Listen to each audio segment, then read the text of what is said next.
ग्वालियर से श्योपुर कलान चलती है एक छोटी ट्रेन, छोटी यानी कि सिर्फ 7 डिब्बों की और छोटी सी पटरी पर। ऐसी रेल शायद ही और कहीं देखी जाएगी जो 200 किलोमीटर छोटी पटरी पर और डिब्बों से चलती है। ये छोटी सी गाड़ी इस क्षेत्र के ग्रामीण इलाकों को ग्वालियर शहर से जोड़ती है। इस रूट पर प्रतिदिन ग्वालियर से श्योपुर कलान, ग्वालियर से सबलगढ़ और सबलगढ़ से श्योपुर कलान के बीच 8 गाड़ियां निरंतर चलाई जाती हैं।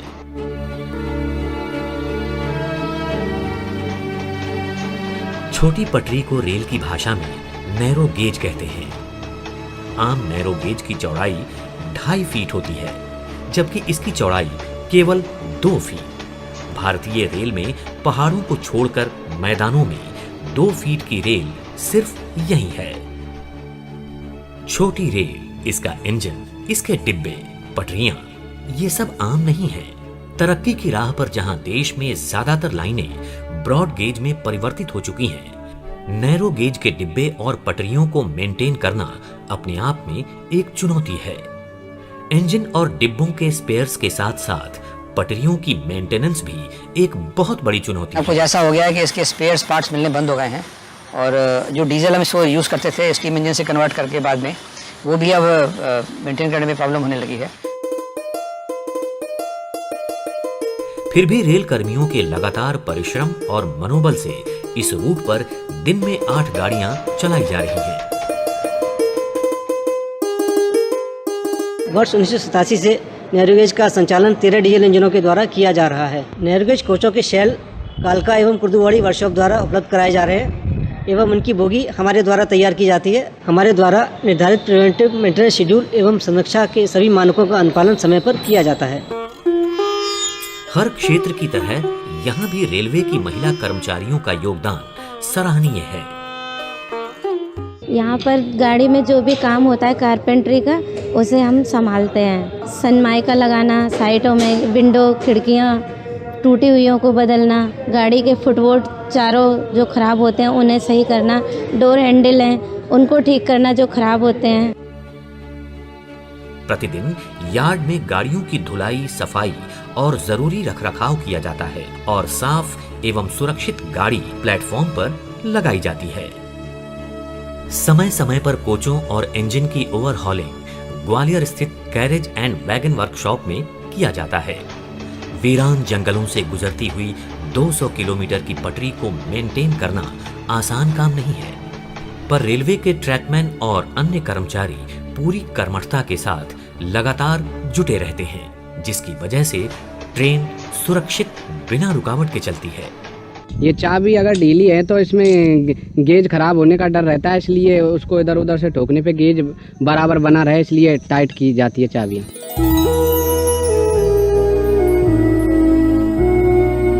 उसमें जो भी अनिमेंस ट्विस्ट वगैरह होते हैं वो पुश ट्रॉली द्वारा या मोटर ट्रॉली द्वारा मेंटेनेंस का कार्य चेक किया जाता है। समय समय पर वरिष्ठ अधिकारियों द्वारा निरीक्षण के साथ साथ कर्मचारियों को प्रोत्साहित भी किया जाता है। जैसे ही गाड़ी ग्वालियर से निकलती है, घोसीपुरा के पास कटी घाटी पर एक अद्भुत नजारा हमें देखने को मिलता है। यहाँ मानो रेल और रोड का परिणय हो चला है। पूर्ण ट्रैफिक से भरी सड़क के बीचों बीच से ट्रेन गुजरती है। ट्रेन जैसे ही गुजरी, उसके पीछे मोटरसाइकिलें, कारें हॉर्न देते हुए निकलती हैं। ये एक ऐसा दृश्य है जो इस रूट के सिवा हमें और कहीं दिखाई नहीं देता। सिंधिया स्टेट के जमाने में महाराजा की वजह से चंदन की लकड़ी आती थी और वो इंजन में काट कर जलाई जाती थी और उससे स्टीम बनती थी और गाड़ी चलती थी। ये हमने देखा। सन 1893 में इस लाइन की शुरुआत माधवराव सिंधिया प्रथम ने अपने महल में शौकिया तौर पर की थी। आज भी सिंधिया के जय विलास पैलेस में कुछ जगहों पर ये लाइन दिखाई देती है। ये ट्रेन हमारे यहाँ से गुजरती थी। ये जो अभी जो रास्ता है ये मांडे का बाग है और बीच में हमारा बीच में उसको ट्रेन जाती थी। यहाँ गंजी में ग्वालियर ग्रास डिपो होता था। करीब 3-4 हज़ार घोड़े होते थे, तो उनके घास का बंदोबस्त होता था। तो यहाँ से घास ले जाने के लिए ट्रेन कई बार यहाँ से आती थी और जाती थी। स्टेशन परिसर के बाहर स्टीम इंजन खड़ा हुआ है। वो इंजन के इतिहास ऐसा है कि उसको ग्वालियर की रियासत ने रेस में जीता था और वो इंजन जो है चंदन की लकड़ी और तेल से चलाया जाता था।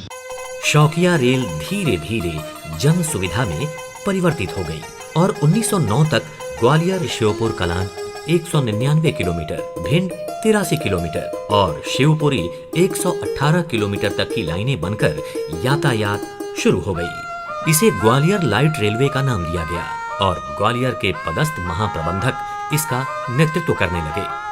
सन 1942 में सिंधिया स्टेट रेलवे में और 1951 में ये लाइन मध्य रेलवे में मिल गई। सन 2003 में उत्तर मध्य रेलवे के गठन के बाद ये लाइन उत्तर मध्य रेलवे के झांसी मंडल में मिलाई गई। ये ट्रेन क्षेत्रीय लोगों में बहुत ही लोकप्रिय है। 8 सर्विसेज हमेशा खचाखच भरी हुई चलती है। इंजनों को सामान ले आए, ट्रैक्टर को आवे, मरीज दिखावे आवे ग्वालियर। हमें चलना है 40 साल हुए करीबन। ये चारों ओर से खचाखच भरी हुई ट्रेन का दृश्य इसकी लोकप्रियता का प्रतीक है। नानी के वहाँ कैलारस, ग्वालियर से कैलारस तक की जाती। इस क्षेत्र के लोगों के लिए यातायात के दूसरे साधन या तो है ही नहीं और जहाँ कहीं है भी तो लागत इतनी ज्यादा है कि ये गरीब लोगों की क्षमता से बाहर है। और कोई साधन नहीं है इस रूट पे हमारे लिए। ज्यादा चलती रहे गाड़ी, बड़ी भी हो जाए, ये भी चलती रहे। शादी हुई है, इसी ट्रेन से आना जाना होता है ग्वालियर से गाँव। इसीलिए इस ट्रेन का कोई और विकल्प नहीं है। ये गाड़ी ग्वालियर से घोसीपुरा, मोती झील, बामोर गांव, जौरा अलापुर, कैलारस, सबलगढ़, बीरपुर, इकडोरी जैसे 28 स्टेशंस के माध्यम से 200 गांवों को जोड़ते हुए 199 किलोमीटर दूर शिवपुर कलां तक यात्रा करती है। सबलगढ़ और इकडोरी के बीच का रास्ता देखते ही हमें ऐसा लगेगा जैसे प्रकृति ने हमारी रेल को अपने आलिंगन में ले लिया हो। नदियां, झरना, झील, पहाड़ी, सब में से गुजरी रेल हमारी। यह सेक्शन प्राकृतिक के मनमोहक दृश्यों से भरा हुआ है। यहाँ पे आपको नदियां, नहरें, पहाड़ी, जंगल, खेत सभी देखने को मिलेगा। बीरपुर और इकडोरी के बीच कुनो नदी से जब ये ट्रेन गुजरती है वो दृश्य आंखों में बस जाता है। पहाड़ों के बीच जंगलों से नदियां पार करते हुए अपनी ही मस्ती में चलती रहती है ये ट्रेन। कई स्टेशंस पर यात्रियों के लिए स्वादिष्ट क्षेत्रीय पकवान से भरे खान पान की सुविधा उपलब्ध है। इस एरिया में आप लगभग 200 किलोमीटर सिर्फ 45 रुपए में कवर करते हैं। अगर हम नैरो गेज के सेक्शंस देखें, शिमला, कालका, दार्जिलिंग, अधिकतर टूरिस्ट सेक्शंस हैं, बट ये सेक्शन यहाँ के ग्रामीण वासियों का एक शुरू से ही इकोनॉमिक नर्व सेंटर रहा है। शुरू में यहाँ पे मालगाड़ियाँ भी चलती थी जिससे कि सभी किसान लोग अपना उत्पाद लेके ग्वालियर तक आया करते थे। इस सेक्शन में अभी भी सन 1909 की व्हील सिग्नल का उपयोग किया जा रहा है और पॉइंट चेंज भी मैनुअली किए जाते हैं। ये लाइन इस रेलवे के कर्मचारी अधिकारियों को बहुत प्रिय है। बहुत पुरानी लाइन है। इसके साथ ही लोग पले बड़े हैं, इस इलाके के लोगों से जुड़े हुए हैं। ये नैरो गेज की सबसे लंबी लाइन है। जहाँ जहाँ पर आने जाने का कोई साधन नहीं है वहाँ पर ये 28 स्टेशनों के माध्यम से 250 गाँवों को एक दूसरे से जोड़ती है। यहाँ गरीब किसान और कुछ यहाँ पर आदिवासी बाहुल्य क्षेत्र है जिनका जीवन यापन का एकमात्र साधन ये भारतीय रेल है। इस नैरो गेज ट्रेन का आज मैं संचालन करने जा रहा हूं और मैं बहुत ही इस ट्रेन का संचालन करने पे बहुत ही प्राउड फील करता हूं क्योंकि ये अपने आप में एक हेरिटेज ट्रेन है।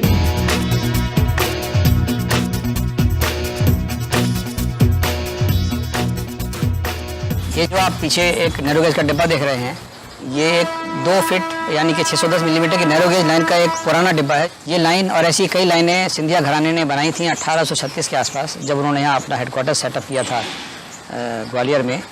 यात्रा की सुविधाएं देने के लिए बनाया था। इससे बिजनेस हुआ करता था, लोग अपनी यात्रा पूरी करते थे। इस इलाके में अभी और यात्रा के साधन नहीं थे, अभी भी नहीं है शायद, लेकिन धीरे धीरे ये लाइन पुरानी होने लगी, इसके रखरखाव में दिक्कतें आने लगी और इसको आयाम परिवर्तन करने का एक निर्णय लिया गया था कुछ वर्ष पहले। लेकिन उसके बाद इस एरिया की जनता के भावनाओं को देखते हुए उस कार्य को रोक दिया गया, क्योंकि जो धरोहर को एक संभालने की जो एक फीलिंग होती है जनता के अंदर, उसके चलते इसको रोक लिया गया था। लेकिन अब ये जनता को भी लगने लगा कि अब वो दूरगामी क्षेत्रों से जुड़ नहीं पाते हैं, तो अब एक मांग उठी कि इसको आयाम परिवर्तन कर दिया जाए। इस कड़ी में इस लाइन का भी आयाम परिवर्तन अब स्वीकृत जो हो चुका था, उसका काम शुरू किया जाएगा और अगले 2-3 साल में हम इसको आयाम परिवर्तन कर देंगे। इसमें लोग ऐसा भी कर लेते हैं, जैसा आपने फिल्मों में देखा होगा कि चलती गाड़ी में चलते चलते गाड़ी पकड़ ली और फिर अगले स्टेशन पर उतर गए। आय से ज़्यादा नहीं होती थी क्योंकि ट्रैफिक बहुत नहीं था, लेकिन यही अकेली एक लाइन थी। सड़कें अभी रिसेंटली आई हैं, तो इसको हम लोग संभाल के रखते थे। प्लस इस एरिया की जनता को ये भी रिक्वायरमेंट है कि वो दूरगामी क्षेत्रों से बड़ी गेज की गाड़ियों से जुड़ें, जो लंबी दूरी गाड़ियाँ हैं, उनको उसमें परिवर्तन ना करना पड़े, अपना स्टेशन पर गाड़ी बदलनी ना पड़े। तो अब ये गेज कन्वर्ट होने के बाद ये ब्रॉड गेज हो जाएगी, तो इस इलाके से होकर और दूर लंबी दूरी गाड़ियाँ भी चलेंगी, माल गाड़ियाँ आया करेंगी। इस इलाके में इकोनॉमी ग्रो करेगी, इस इलाके में पैसेंजर अमेनिटीज़ आएंगी, बच्चों को पढ़ने की सुविधा मिलेगी, नए नए कारोबार यहाँ बढ़ेंगे, यहाँ के लोग दूर इलाकों में यात्रा कर पाएंगे सुविधा के साथ। तो इस कड़ी में अब इस लाइन का गेज कन्वर्शन सैंक्शन हो गया है, जो हम लोग जल्दी शुरू करने वाले हैं। हालांकि उन्नति की राह पर ये लाइन शीघ्र ही ब्रॉड गेज में परिवर्तित की जाएगी। इसकी यादें इस क्षेत्र के लोगों से हमेशा जुड़ी रहेंगी और आने वाली पीढ़ियों के लिए धरोहर के रूप में रहेगी। इस रेल के प्रति लोगों की भावना को इस सज्जन ने बखूबी व्यक्त किया है। इस ट्रेन के अलावा और कोई साधन नहीं है, जो भी कुछ है ये ट्रेन ही है और गरीबों की तो मात्र एक सहारा है। अगर ये नहीं है तो कुछ भी नहीं है। मोटर में लगते हैं 250 रुपये, उसमें लगते हैं ग्वालियर में केवल 30-40 रुपये। इससे अच्छी सुविधा कहाँ मिलेगी साहब? बड़ी चलेगी जब चलेगी, इसे तो चलने दो, ये ज़िंदगी है साहब।